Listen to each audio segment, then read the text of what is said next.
Hello everyone, welcome back to another video at Law System. In today's video, we'll be discussing a case which is Maneka Gandhi versus Union of India. Now this case, the judgment which is passed in this case is known as the landmark judgment passed by the Supreme Court of India on January 25th, 1978. The main reason why it is said to be a landmark judgment is because it changed the landscape of the Constitution of India. It broadly expanded and interpreted Article 21 of the Indian Constitution, which is right to life and liberty. And this judgment truly and really made India a welfare state as promised in the preamble of the Indian Constitution. Let's understand the facts of the case. The petitioner, who was a journalist, Maneka Gandhi, whose passport was issued on June 1st, 1976 under the Passport Act 1967. Later, on 2nd July 1977, the regional passport officer from New Delhi asked her to surrender her passport with a letter that was posted to her. On being asked the reasons for the surrender of her passport, the Ministry of External Affairs declined to produce any reasons in the interest of general public. Therefore, Maneka Gandhi, who is the petitioner, filed a writ petition under Article 32 of the Indian Constitution stating that the seizing of her passport is violation of her fundamental rights, specifically Article 14, Article 19 and Article 21 of the Indian Constitution. The respondent counterfeited, stating that the petitioner was asked to be present before a commission of inquiry in connection with the proceedings which were going on. Now let's understand the issues of the case. The first one is whether right to travel abroad is protected under the umbrella of Article 21 of the Indian Constitution. The second issue is what is the connection between the rights guaranteed under Article 14, Article 19 and Article 21 of the Indian Constitution. The third is determining the scope of the procedure established by law. The fourth issue is whether the provisions laid down in Section 10, subsection 3, clause C of the Passport Act 1967 is violative of fundamental rights, and if it is, whether such legislation is concrete law. And the last issue that we will be discussing in this video is whether the impunged order of the regional passport officer is in contravention with the principles of natural justice. So now let's understand the judgment of the case. So we will take up each issue and the judgment that was passed in relation with each of the issues. So that way it's easier to understand the judgment. So the first issue that we will be talking about is determining the scope of procedure established by law. The court, while delivering this landmark judgment, changed the landscape of the Constitution by holding that though the phrase used in Article 21 is procedure established by law instead of due process of law, the procedure must be free from arbitrariness and irrationality.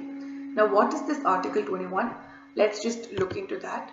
So, Article 21 is the protection of life and personal liberty.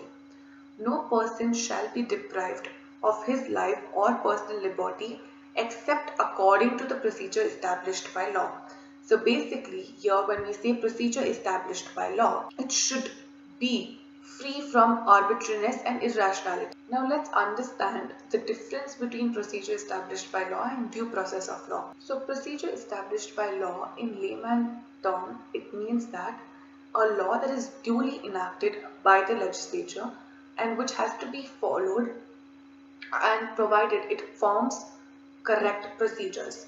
Now, due process of law, on the other hand, it is a doctrine that requires to check the efficiency of it as well as the fairness and non-arbitrariness. Apex court can declare any law null and void if it is not just, fair and arbitrary. So now this is the difference between procedure established by law and due process of law. Now the next issue was whether right to travel abroad is protected under the umbrella of Article 21. Well, it is protected under Article 21. Now let's understand what the court has said. It said that the scope of personal liberty is not to be construed in the narrow sense. Therefore, the Article 21 was given a wider interpretation. The court obligated the future courts to expand the horizons of Article 21 to cover all the fundamental rights and avoid construing in narrow sense. Let's understand the judgment that was passed in relation with issue 3 and 4 together. So issue 3 was whether the provision laid down under section 10 subsection 3 clause C of the Passport Act 1967 is violative of fundamental rights, and if it is, whether such legislation is concrete law. And issue 4 was what is the connection between the rights guaranteed under Article 14, 19 and 21 of the Indian Constitution. So to address the third issue, the clause C of section 10(3)(c) of the Passport Act is not violative of any fundamental right. Let's understand what is the clause C of the section 10(3)(c) of the Passport Act 1967. It says that when the state finds it necessary to seize the passport in the interest of general public and in the interest of sovereignty and the integrity of the nation, its security and its friendly relations with foreign countries, the authority is required to record in writing the reason of such act and demand furnish a copy of that record to the holder of the passport. Therefore, it is not violative of any article or basically any fundamental right, especially of Article 14, 19 and 21. In the present scenario, the petitioner is not discriminated under Article 14 since the said provisions provides for an opportunity to be heard. So the next issue is what is the relation between Article 14, 19 and 21. So we are well versed with what Article 21 is. Now let's understand what Article 14 and 19 are. So Article 14 is the state shall not deny to any person equality before law or equal protection of laws within the territory of India. And Article 19 is the most important and key article which embodies basic freedoms. So here you can see there are 6 freedoms which is given to every citizen.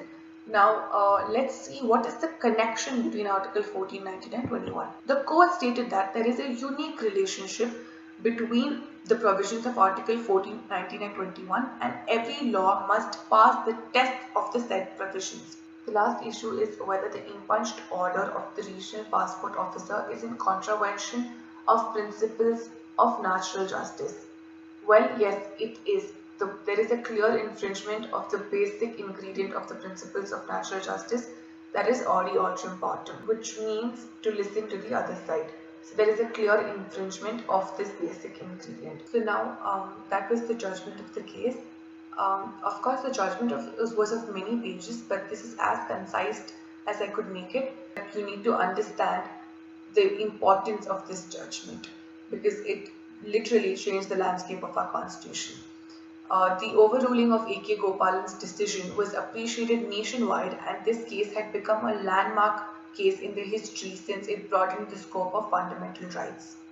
The respondent's contention that any law is legit and legal until it is repealed was highly criticized by the judges. Also, by providing liberal interpretation to Maneka Gandhi, the courts had set a benchmark for the coming generations to seek their rights whether or not explicitly mentioned under Part 3 of the Indian Constitution. The judgment opened new dimensions in the judicial activism, and public interest litigations were appreciated and judges took interest in liberal interpretation wherever it was needed in the legal justice system. To conclude, the Supreme Court became the watchdog to protect the essence of the Constitution and safeguard the intention of the Constitution makers. The majority of the judges opined that any legislation or act or law should be free from arbitrariness, should be just, fair and reasonable, and in its absence, even the established law or prevailing law can be considered as arbitrary. So this is what the impact was of this judgment.